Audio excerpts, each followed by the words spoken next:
Okay, so this is your first hint video today, and it's a hint for all of the basics. So for the first section, when you're talking about unit rate, remember anytime you're thinking of unit rate, you can pretty much think of division to help you with that. And you need to be flexible with how you think of it. So for example, if I'm thinking a 12 pack of Coke for $5, remember that could mean cans of Coca-Cola. So 12 cans of Coca-Cola. So I can either think of it as 12 cans per $5, or remember, rates are flexible. I can also do $5 per 12 cans. So I can think of it either way. If I divide this way, I'm thinking 12 divided by 5. If I'm thinking this way, I'm thinking 5 divided by 12. So for all of these problems, you really only need to do them one way. So for example, on this one, I would end up with 6 dogs per day. Whereas here, I might have to do that calculating a little more. Where did I get the 6? I thought 18 divided by 3. So those are some hints for 1, 2, 3, and 4. Let's look at part 2.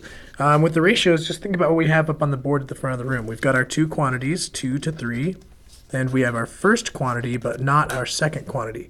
You're asking yourself, how do I get from each of these numbers? So times what gives me 36, times what then? What I have to do here, remember they have to be the same. And the same idea kind of goes for our tables. We think 4 times what gives us 12 times 3. So 5 times 3 obviously gives us 15. So what about 4 to 44? Think about how we get to that. What do I multiply to get there? And here's what would I need to do to get there then. Remember, if they're equivalent ratios, they're multiplied by the same thing. And as you're getting started on this one, I want you to think on this first row, could 22 and 14 could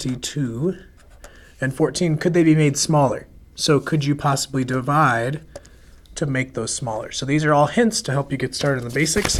And then there's one more basic section over here with the percents, parts, wholes, and things. Just remember, you always know 100%, 0%, 0. You always know that on a percent problem. So you know that for both 1 and 2. Then you just need to decide what's the part, what's the whole, what's the percent. Knowing those things are going to help you solve these kinds of problems.